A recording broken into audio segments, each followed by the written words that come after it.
Hi friends, கர்ணா இந்துமதி சீரியலை பற்றி தான் நம்ம இந்த வீடியோக்குள்ளே நம்ம பார்க்க போகிறோம். வாங்க நம்ம வீடியோக்குள்ளே போகலாம்.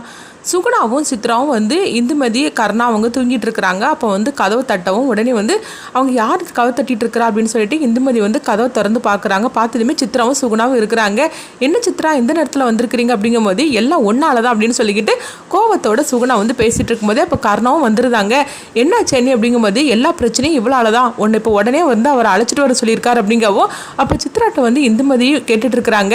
சித்ரா என்ன நடந்துச்சு அப்படிங்கும்போது அக்கா நான் அவங்கள பார்த்து நான் பேசணும்ல, அது எல்லாத்தையும் நான் தூக்கத்தில் நான் வளரிட்டேன், அது எல்லாத்தையுமே அப்பா கேட்டுட்டாரு, அதனால ரொம்பவே கோபத்தோடு இருக்கிறாரு, உங்களை அழைச்சிட்டு வர சொல்லியிருக்காரு அப்படிங்கவும் நான் தான் படித்து சொன்னேனே இவட்ட பேசாதன்னு, நீ கொஞ்சமாவது கேட்டியா, இப்போ பார்த்தியா உன்னால் எவ்வளோ பிரச்சனை எங்கள் வீட்டில் அப்படின்னு சொல்லிக்கிட்டு சுகுணா இந்துமதியை போட்டு திட்டிகிட்டு இருக்கவும் நீ சீக்கிரமாக வா அப்படின்னு சொல்லிட்டு இந்துமதியை அழைச்சிட்டு வராங்க.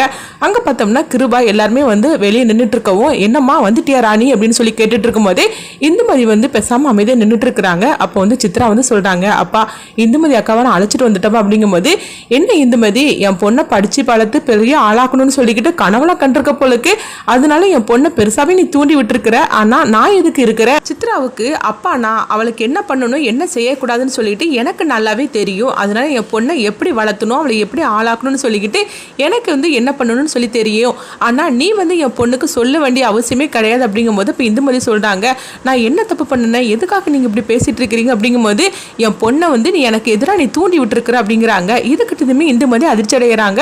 அப்போ உடனே கிருபா சொல்லிட்டு இருக்கிறாங்க, என் பொண்ணுகிட்ட உன்னை யார் பேச சொன்னா அப்படின்னு சொல்லி கேட்டுட்டு இருக்கும்போது அப்போ இந்துமதி மனசுக்குள்ள நினைக்கிறாங்க, நம்ம எங்க சித்ரா கிட்ட பேசணும், சித்ரா தானே நம்மளை தேடி வந்தா, சரி இப்போ நம்ம சித்ராவை தான் நம்மளை தேடி வந்தான்னு சொல்ல வேண்டாம், அப்படி சொன்னாக்கி சித்ராவை ரொம்பவே ஒரு திட்ட ஆரம்பிச்சிருவாரு, அதனால எதுவும் நம்ம பேசாமல் இருக்கிறது தான் நல்லது அப்படின்னு இந்துமதி நினைக்கவும் அப்போ கிருபா சொல்லிட்டு இருக்கிறாங்க, என் பொண்ணை படிக்க வைக்கன்னு சொல்லிக்கிட்டு நீ இந்த மாதிரி என் பொண்ணுகிட்ட பேசி நீ தூண்டி விட்டுட்டு இருக்கிற, ஆனால் இப்போ பாரு இதுக்கெல்லாம் ஒரு முற்றுப்புள்ளி வைக்கிற அப்படின்னு சொல்லிட்டு அவங்க பார்த்தோம்னா கிருபா அவங்க படித்த புக்கை எல்லாத்தையும் தூக்கி கொண்டு வீசுகிறாங்க. அப்போ சித்ரா அழுதுகிட்டு இருக்கிறாங்க, அப்போ இப்படிலாம் பண்ணாதீங்கப்பா அப்படிங்கவும் இது பத்தாத இதுக்கு மேலேயும் நம்ம ஏதாவது செய்யணும் அப்படின்னு திவாகர் அவள் படித்த சர்டிஃபிகேட்டெல்லாம் எடுத்துகிட்டு வா, அப்புறமா அவளுக்கு அன்றைக்கி காலேஜில் இருந்து ஒரு இது அனுப்புனாங்களே அதையும் சேர்த்து எடுத்துகிட்டு வா அப்படின்னு சொல்லவும் உடனே எல்லாத்தையும் எடுத்துக்கொண்டு கொடுக்குறாங்க.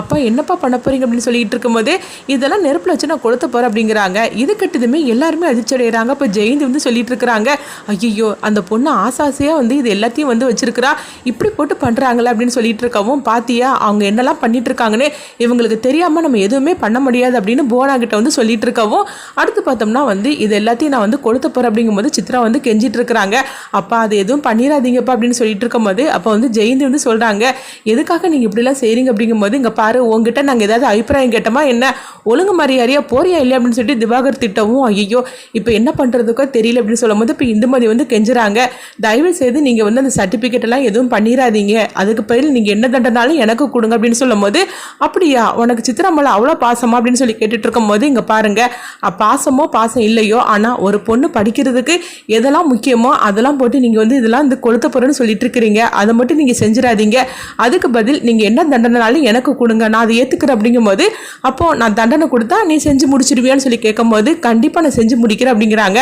உடனே கிருபா சொல்லிட்டு இருக்கிறாங்க, அங்க பாரு அங்க பாத்தியா அப்படின்னு சொல்லும் போது உடனே அங்க திரும்பி பாக்குறாங்க, ஒரு அடிபம்பு இருக்குது, அது பக்கத்துல பார்த்தோம்னா ஒரு பெரிய டேங்க் மாதிரி இருக்குது, அந்த டேங்க் ஃபுல்லா இப்போ காலியா தான் இருக்குது, இந்த அடிபம்புல நீ தண்ணி அடிச்சு இந்த டேங்க் ஃபுல்லா நீ நிரப்பணும் அப்படின்னு சொல்லவும் இது எல்லாமே விடிய காலையில 6 மணிக்குள்ள நீ நிரப்பி ஆகணும், நான் காலையில பார்க்கும்போது அது எல்லாம் 6 மணிக்குள்ள நிறைஞ்சிருக்கணும், 6:01 இருந்தா கூட நான் இது எல்லாத்தையும் நான் கிழிச்சு போட்டுரும் அப்படின்னு சொல்லவும் இது கிட்டதுமே இந்த மாதிரி சொல்றாங்க, 6 மணிக்குள்ள அது எல்லாத்தையும் நான் நிறைச்சிருது அப்படிங்கும் போது உடனே எல்லாரும் அதிர்ச்சி அடைகிறாங்க, கண்டிப்பா அது முடியாது அப்படின்னு சொல்லிக்கிட்டு எல்லாருமே சொல்லவும் இந்த மாதிரி நான் சொல்றது கேளு அது கண்டிப்பா முடியாது ஒன்னால அப்படின்னு அவங்க ஜெயந்தி சொல்லிட்டு இருக்கிறாங்க.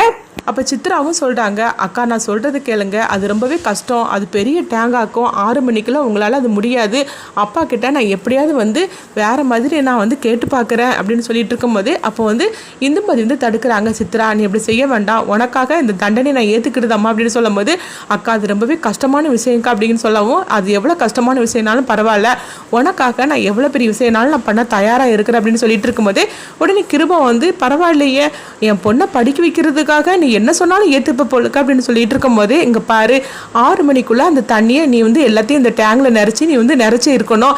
அது மட்டும் நான் வந்து நிறைக்காமல் நீ இருந்தேன்னு வச்சுக்கேன் உன் கண் முன்னாடி இது எல்லாத்தையும் வந்து நான் கொளுத்தி போட்டுரும் அப்படிங்கும்போது அப்படி கண்டிப்பாக நடக்காது, நான் எல்லாத்தையும் நிறச்சிருந்தேன் அப்படின்னு சொல்லும் போது யாருமே அவளுக்காக உதவி பண்ணக்கூடாது அப்படின்னு சொல்லிட்டு இருக்கவும் அப்போ தீனதயாளன் சொல்கிறாங்க, நான் சொல்கிறது கேளு கிருபா, நீ வந்து இப்படிலாம் பண்ணாத, அது என்ன இருந்தாலும் சரிதான், இதெல்லாம் ரொம்ப கஷ்டமான ஒரு விஷயமாக்கும், இவ்வளோ பெரிய தண்டனை நீ அவளுக்கு கொடுக்காத, நான் சொல்கிறது கேளு அப்படிங்கும்போது அப்பா இந்த விஷயத்தில் நீங்கள் தலையிடாதீங்க, அவளுக்கு என்ன தண்டனை கொடுக்கணும் கொடுக்கக்கூடாதுன்னு சொல்லிட்டு எனக்கு நல்லாவே தெரியும்.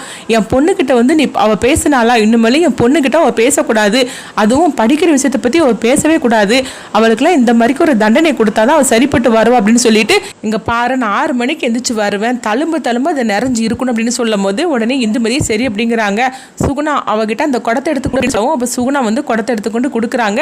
இதை பார்த்துட்டு கருணாவுக்கு கொஞ்சம் கஷ்டமாக தான் இருக்குது. அடுத்தது எல்லாரும் போங்க அப்படின்னு சொல்லவும் எல்லாருமே படுக்க வந்துருந்தாங்க. அப்போ இந்துமதி வந்து அந்த பம்பில் வந்து அவங்க தண்ணி அடித்து அவங்க வந்து அந்த டேங்கில் கொண்டு ஊற்றுறாங்க. ஊற்றும் போது அவங்க இந்துமதி பார்த்து அதிர்ச்சி அடைகிறாங்க. ஐயோ இது இவ்வளோ பெரிய டேங்காக இருக்குது, 6 மணிக்குள்ளே நம்ம தண்ணி எடுத்து ஊற்றிட முடியுமான்னு தெரியல அப்படின்னு சொல்லிட்டு இந்துமதி வந்து அதிர்ச்சி அடையவும் அடுத்து கருணா வந்து படுக்கிறதுக்காக போகிறாங்க. அவங்க தூங்குறாங்க. ஆனால் அவங்களுக்கு தூக்கமே வரல.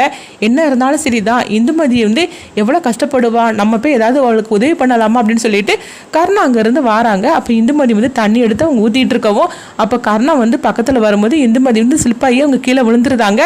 உடனே வந்து கருணா வந்து அவங்கள பிடிக்கிறதுக்காக ஓடி போகவும் உடனே வந்து இங்கே பாரு நீ கொஞ்சம் உட்காரு, நான் வந்து உனக்கு ஹெல்ப் பண்ணுறேன் அப்படிங்கும்போது நீ ஒன்றும் எனக்கு ஹெல்ப் பண்ண வேண்டாம் அப்படின்னு சொல்லிட்டு இந்துமதி அந்த குடத்தை வாங்கிட்டு போகிறாங்க.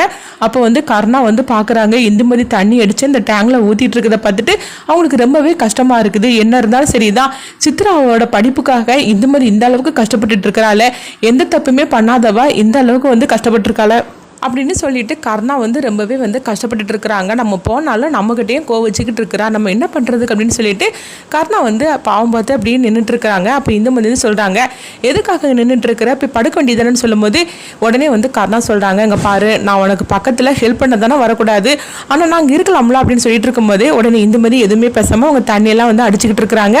இங்கே பார்த்தோம்னா சித்ராவை தான் காட்டுறாங்க. சித்ரா வந்து அழுதுகிட்டு இருக்கிறாங்க. அப்போ சுகுணா வந்து எதுக்கு அழுதுகிட்டு இருக்கிற அப்படின்னு சொல்லி கேட்கும்போது உடம்பு வந்து சித்ரா வந்து சொல்லிட்டு இருக்கிறாங்க என்ன இருந்தாலும் சரி தான், என்னால் தானே இந்துமதி அக்காவுக்கு இவ்வளோ பெரிய தண்டனையை அப்பா கொடுத்தாரு, இது எல்லா பிரச்சனைக்கும் நான் தானே காரணம், நான் மட்டும் இந்துமதி அக்காட்ட போய் பேசாமல் இருந்திருந்தோம்னா கண்டிப்பாக இது நடந்திருக்காதுல்ல அப்படிங்கவும் உடனே வந்து சுகுணா சொல்கிறாங்க இதுக்கு தான் நான் படித்து சொன்னேன், ஆனால் நான் சொல்லும் போது நீ கேட்டியா, இப்போ பார்த்தியா ஒன்னால இப்போ அவளுக்கும் பிரச்சனை நம்மளுக்கும் பிரச்சனை, இப்போ அவள் 6 மணிக்குள்ளே அந்த தண்ணியெல்லாம் பிடிச்சவன் நிறச்சி வைக்கலன்னா 6:01 அவர் என்ன சொல்லியிருக்கிறாரு, ஒன்று சர்டிஃபிகேட்லாம் வந்து கிழிச்சு போட்டுருவேன்னு சொல்லியிருக்கிறாரு, இப்போ என்ன நடக்க போதே தெரியலையே, இதெல்லாம் வந்து ஒன்னால வந்து தானே அப்படின்னு சொல்லிட்டு சுகுணா வந்து சித்ராவை போட்டு அவங்க திட்டிகிட்டு இருக்கவும் சித்ரா வந்து அழுதுகிட்டே இருக்கிறாங்க. இப்போ என்ன நடக்க போதே தெரியலன்னு சொல்லிட்டு அவங்க அழுதுகிட்டே இருக்கவும் சரி நான் போய் பார்த்துட்டு வரேன் அப்படின்னு சொல்லிட்டு போகும்போது என்ன அடுத்த பிரச்சனையை நீ தொடங்க போறியா, இப்போ நீ போய் பார்த்துட்டு நீ ஏதாவது அவகிட்ட போய் பேசலன்னா இப்போ அதுக்கு ஒரு தண்டனையை கொடுப்பாரு, நீ எதுவும் பண்ணாமல் பேசாமல் அமைதியாக இருந்தாலே போகிற சித்ரா அப்படின்னு சுகுணா வந்து சித்ராவை போட்டு அவங்க திட்டிகிட்டு இருக்கிறாங்க.